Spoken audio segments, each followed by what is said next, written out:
vàថ្ងៃនេះខ្ញុំពិតជាមានភាពយល់និងសេចក្តីសោកនារីតែដែលបានជួបកម្មវិធីបើកវគ្គបណ្ដុះបណ្ដាលផ្នែកបដិសណ្ឋារកិច្ចដល់សហការចំនួន200នាក់នេះជាវគ្គទី3ហើយដែលរៀបចំឡើងដោយសមាគមក្លឹបទេសចរសៀមរាបបាទក្រោមចប់ផែនការបរិភាពពីវិទ្យាអភិវឌ្ឍជំនាញដែលប្រព្រឹត្តទៅនៅវិស័យនេះបាទការពិតណាស់វិស័យទេសចរគឺជាវិស័យមួយដែលជាជំទល់បដិមាសេដ្ឋកិច្ចដល់ស្ថានភាពប្រទេសជាតិរបស់យើងដែលបានចូលរួមចំណែកក្នុងការអភិវឌ្ឍសេដ្ឋកិច្ចជាតិនិងសង្គមជាតិហើយមែនតើទៅ SF យើងមានក្រានកំណត់វិស័យអត្ថភាព6ដែលជាវិស័យអត់ធំដែល SF គិតថា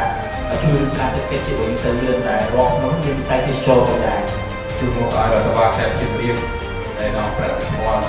និងពិតជាមានសេចក្តីសំណរីរាយបានចូលរួមក្នុងកម្មវិធីជាមួយនឹងអាដាមរដ្ឋាភិបាលគណៈមន្ត្រីលោកស្រីបាទយើងដឹងថាខេត្តសៀមរាបរបស់យើងនេះសេដ្ឋកិច្ចសំខាន់គឺទេសចរណ៍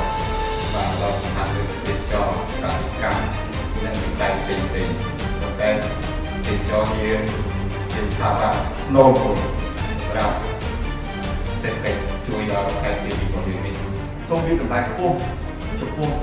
ស្ថាប័នទេសចរណ៍ខេត្តសៀមរាបដែលមានលោកវិលាសេដ្ឋការដែលជាវិធានលើកឡើងចំចំណុចសំខាន់ដែលល្អបំផុតហើយខ្ញុំសង្ឃឹមថាក្នុងមួយសកម្មភាពចងចាំនៅអ្វីដែលលោកវិធានបានធ្វើឡើងបាទយកកូនគេមកចិញ្ចឹមលោកខ្ញុំសាមញ្ញខ្ញុំលើកជានេះស្រាប់ល្អហើយមិនមែនយកមករៀនទេណាមកមុខទេយកមកចិញ្ចឹមទៀតគាត់ចិញ្ចឹមមនុស្សពី300នាក់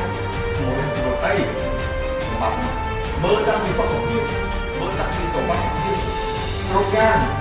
មួយធ្វើអីទៅណាមានលោកដាក់ឬដល់ពីសម្បត្តិសូមអ្នកទី3នេះកុំឲ្យមានអត្តពលមានសោះកុំឲ្យមានការបាត់បង់សិក្ខាកាមគឺទី1សូមគណៈគ្រប់គ្រងវគ្គជួយសម្របសម្រួលយ៉ាងណាឲ្យសិក្ខាកាមបានរៀនចប់សូមលោកវិធានក្លឹបលោកពលិតបាទមេត្រាបន្តវគ្គបណ្ដុះបណ្ដាលនេះឲ្យបានរហូតហើយសូមមូលនិធិអវត្តនេះមានតែជួយរហូតទទួលទេ